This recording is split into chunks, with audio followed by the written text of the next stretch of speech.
This is Arts Alive. I'm Lynda Phillippi, and my guests today are Jim Gullo, who has written a book called Trading Manny, How a Father and Son Learned to Love Baseball Again, and his a co-producer, I guess, or inspiration, son Joe Gullo. So welcome. Thank you. Thank you. Yeah. You want to talk a little bit about how this whole project came to be?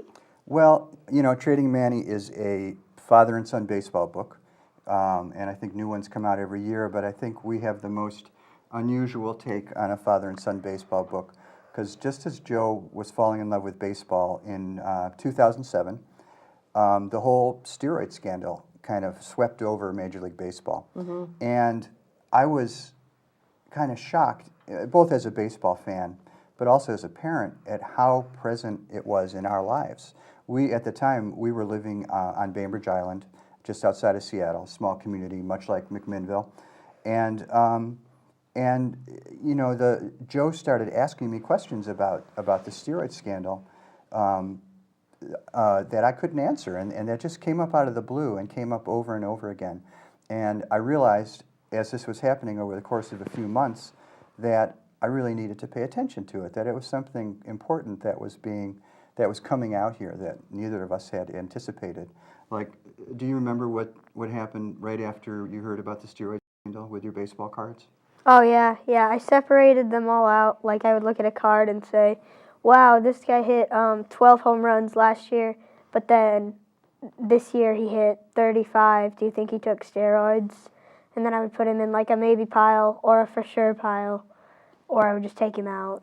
So, you know, what had happened was, Joe's my second son, and my older son Mike was a basketball fan, and we always played basketball together, but he didn't like baseball that much. But as Joe turned 7 years old earlier that year in 2007, he just fell in love with baseball. It was so cool. He you know, started playing catch all the time, and he started memorizing statistics, and we started reading books about Hall of Fame players and going to Mariners games. And it was great, you know. I thought, well, I've got a son here who's going to be a baseball fan for life. It was really funny. In Halloween of 2007, we're trying to decide what Joe's going to wear, and all the other kids on Bainbridge Island are the Scream, you know, and the Thing, and store-bought costumes. Well, what did you want to be? I was Josh Beckett of the Boston Red Sox. He wanted to be Josh Beckett. So he had his mom draw a beard and a mustache on him, and he had a Boston Red Sox T-shirt, and he put Beckett over the name and carried his glove, and he was Josh Beckett. Oh, that's great. And you know, and all the other kids on Bainbridge Island would say, "What are you, Joe?" And he'd say, "I'm Beckett." Except for one kid who was actually his like nephew or something. Oh, really? Named Andrew Beckett. So, Really? Yeah. Once I talked to him and he was like, really, that's my uncle. So anyway, Joe was just so crazy about baseball, and it was great. And we watched the Red Sox win the World Series that year, and Manny Ramirez was his favorite player. And he had posters of Manny up on the wall, and you know, baseball cards, and it was great. You know, I have this kid now who I can take to baseball games, No doubt. and spout baseball, you know, trivia with until the dogs come home. Well, 4 months later, December of 2007, the news arrives one morning that the Mitchell Report has just been issued, and what was it? 89 major league players were named as having used steroids, and the implication was that hundreds more were involved. And I took it as you know, disheartening, or you know, a shame, or you know, this is too bad what's happening. But with Joe, it was much more present. That very day, he's going through his baseball cards and he's saying, "Dad, did Wally Joyner take steroids?" And I'd say, "Well, yeah, he was in the Mitchell Report." And so he'd put him into a separate pile of his you know, many volumes of baseball cards. And we went through all of them, you know, hundreds of players that he would separate if they'd been named, because he realized that this was important to this game. But then he did something that really kind of put an icy grip over my heart, you know, as a baseball fan. He got a card out and he said, "Dad, this guy hit 48 home runs last year, or 2 years ago, and he hasn't hit more than 20 since. Do you think he was taking steroids too?" And so, you know, you want to say, well, there's no proof of that. This guy has never been named as a potential drug user. And, some people are innocent until proven guilty in our society. But he realized something was going on there. We weren't getting the full truth of it. And so, anyway, it just began this conversation. And Trading Manny then turns out to be a 2-year journey that we took to try to get answers to this and to come to our own terms with the steroid situation so that we could return to being baseball-crazed father and son fans. And do you feel like it was a successful journey? I mean, do you feel like you really got to the bottom of it, or did you find out what you needed to know? Yeah, and it wasn't easy. Initially, I've been a journalist for 25 years, and I made a living for many years as a magazine writer and did a lot of profiles of people. And I've been in and out of major league clubhouses doing stories about people. I did a story about Lou Piniella when he was the Mariners manager and was in the Kingdome and Safeco Field clubhouses. So I felt like, okay, as a journalist, I'm going to go out and ask people what's going on and try to get some answers for my son. And I totally got stonewalled. Nobody would talk to us. I tried contacting players. Joe wrote to the commissioner. I saw that letter. Yeah, he wrote to the Yeah. commissioner and said, I want to know why they're taking steroids and what you're going to do about it. And of course, we never heard back from him. I interviewed people and really got nowhere. So the whole first part of the book is trying to get these answers to what are a child's questions. If they were already major league players and were really good, why would they have to do this? And aren't steroids really bad for you? I mean, the way it was kind of portrayed by the baseball itself was, these guys were experimenting with things, and we don't want that in baseball. But nobody talked about the severe adverse effects of these things, and we have these kids here, and Joe was only 7 years old, so maybe it wasn't as important for him to know, but it sure would be in a few years.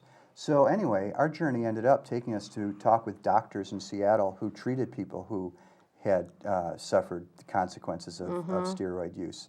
And we talked to a guy whose younger brother from Texas killed himself and was really one of the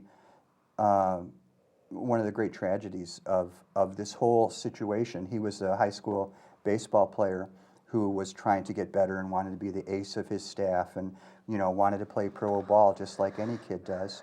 And his parents found him dead of a suicide. Yeah, he was he was like a prodigy too. He was really good.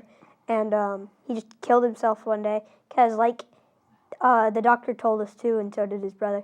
The steroids, they give you suicidal urges, even though they make you better. They make you want to kill yourself because they think that it'll make you stronger or it'll make you better. But it just gives. So, I mean, that suicidal young man, effects. his name was Taylor Hooton, just outside of Dallas, was a story you'd think that everybody should know about. And, Absolutely. And actually, Taylor's father and his brother started a foundation to discuss or warn kids or talk to kids about steroid use. Because wasn't he encouraged by his coach? He wasn't encouraged by his coach to Okay. use drugs. No, Okay. certainly not. But his coach said, if you want to get better at this game, you got to get bigger and stronger.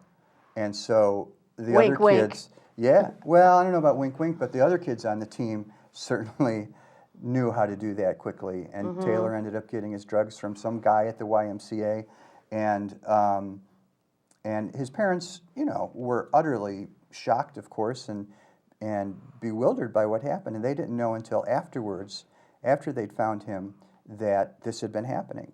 They found, pills and things in his bedroom that were trying to counteract the effects of the steroids on his hormones, and it was just a total shocker to them. It's so interesting about that because it's really, it's difficult to believe that any professional wouldn't understand what happens to you after steroid use. I've lived in Oregon 25 years now, and I remember when I still lived in the Bay Area.